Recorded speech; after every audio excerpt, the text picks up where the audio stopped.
నమస్తే welcome to మే TV news.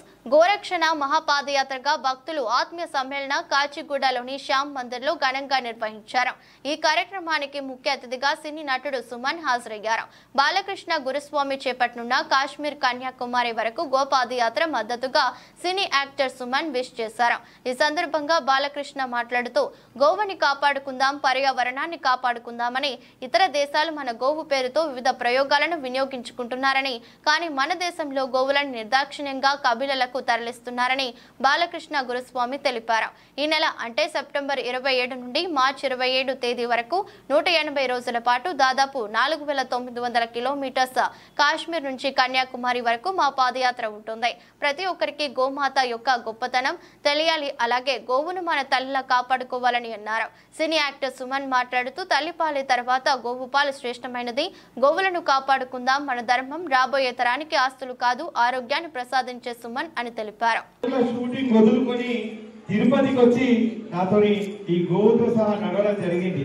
నిజంగా ఇలాంటి మహానుభావులు ఉన్నప్పటికీ ఇంకా మన దేశంలో ఇంత మంచి అంటే మన సంస్కృతి సంప్రదాయాలు తెలియజేస్తూ ఇంకా ముందుగా కూడా మీకోసం చూస్తున్నారు। అదేవిధంగా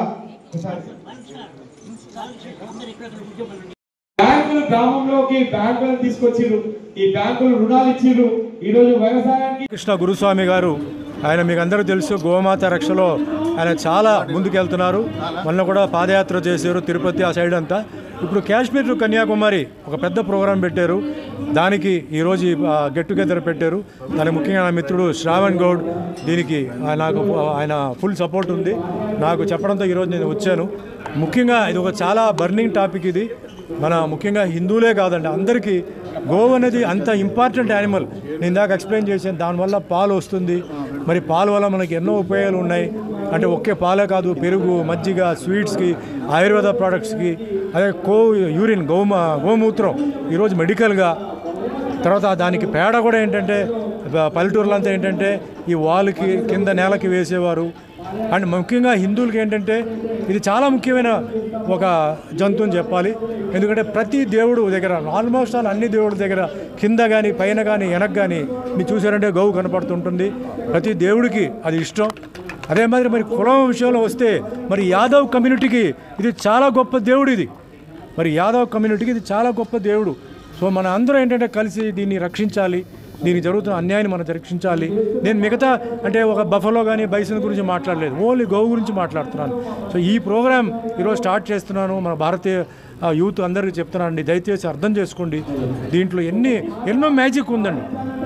దీని గురించి అనుభవం ఉన్న వాళ్ళకే తెలుస్తుంది, అది నాలిక కూడా ఏమైనా హ్యాండ్ టచ్ అయితే తెలియకుండా మనకు ఉన్న కొన్ని ఇన్ఫెక్షన్స్ కూడా పోతాయంట। అంటే భోజనాలు పెట్టేటప్పుడు మన పర్యావరణ రక్షణ జరగాలని, ఇది ఒక గోమూత్రం గోమయంతోనే సాధ్యమని చెప్పి, అందుకే ప్రభుత్వాలు కానీ ప్రజల నుంచి కానీ చైతన్యం తీసుకురావాలని చెప్పి గోరక్ష మహాపాదయాత్ర కశ్మీర్ నుంచి కన్యాకుమారి వరకు ప్రతి గ్రామాల్లో గోవుని రక్షించాలని, ఈ భూమిని రక్షించాలని చెప్పి ఒక గొప్ప పాదయాత్ర చేస్తున్నాం। ఇది 6 నెలల పాటు పాదయాత్ర, 4900 కిలోమీటర్ల పాదయాత్ర। నేను ప్రతి ఒక్కరికి విజ్ఞప్తి చేస్తున్నాను, మీ ద్వారా మన పిల్లల భవిష్యత్తు బాగుండాలన్నా, ఈ భూమి బాగుండాలన్నా, మన దేశం బాగుండాలన్నా గోమూత్రం గోమయం గో ఆధారిత వ్యవసాయం పండాలి। ఎందుకంటే భూమి పూర్తిగా మన భూమి బంజర్ తయారవుతుంది, ఒక 20 ఏళ్ళ తర్వాత ఈ భూమిపై కూడా ఎక్కడ కూడా పంటలు పండే అవకాశం లేదు। మన పిల్లల భవిష్యత్తు ఎట్లా? మనం డబ్బులు సంపాదిస్తున్నాం, మన పిల్లలకు ఆరోగ్యం ఇవ్వకపోతే వాళ్ళు అర్థవంతంగా వాళ్ళ తనువు చాలిస్తే దీనికి బాధ్యత మనమే। కాబట్టి మన బాధ్యత, మన కర్తవ్యం గోరక్షణ భూరక్షణ చేయడం మనందరి బాధ్యత। ఈ ఆవుకు ఏ కులం లేదు, ఏ పార్టీ లేదు, అన్ని పార్టీల వారికి అవసరం, అన్ని కులాల వారికి అవసరం, ప్రత్యేకంగా అన్ని మతాల వారికి అవసరం। మీకు ఇప్పుడు బ్రెజిల్ లాంటి ముస్లిం దేశాలు, ఇజ్రాయెల్, బ్రెజిల్ లాంటి ముస్లిం దేశాల్లో కూడా మన దేశీ వాళ్ళ ఆవులను అక్కడ తీసుకెళ్ళి వాటిని బ్రీడింగ్ చేసి పాలు తాగి అక్కడ బతుకుతారు। పాకిస్తాన్ లాంటి దేశంలో గో ఆధారిత అక్కడ భూమి కాపాడబడాలంటే ఈ గోమూత్రం గోమయం కావాలని చెప్పి గో ఆధారిత వ్యవసాయం చేస్తున్నాయి। ఇది ప్రాక్టికల్గా జపాన్ దేశము ఈరోజు రాకెట్ లాంచ్ చేసింది మొన్న, గోమయంతో మిథేన్ అనే వాయువును సృష్టించి దాని నుంచి రాకెట్ లాంచ్ చేయడం జరిగింది। విదేశాలు చెప్తున్నాయి మన సంస్కృతిలో ఉన్న గోవు గొప్పతనాన్ని. గోమూత్రాన్ని విదేశాలు పేటెంట్గా తీసుకున్నాయి. అమెరికా లాంటి దేశాల్లో ఒక ఆవు దగ్గర 10 నిమిషాలు పట్టుకున్నట్టయితే కౌ కడ్లింగ్ పేరుతోని డాలర్ రూపంలో వసూలు చేస్తున్నాం. మానసిక రుగ్మతలు వెళ్ళిపోతాయి. క్యాన్సర్ లాంటి మహమ్మారి, ఇలాంటి మహమ్మారి అయినా గోమూత్రం గోమయంతో అతి తక్కువ ఖర్చులోనే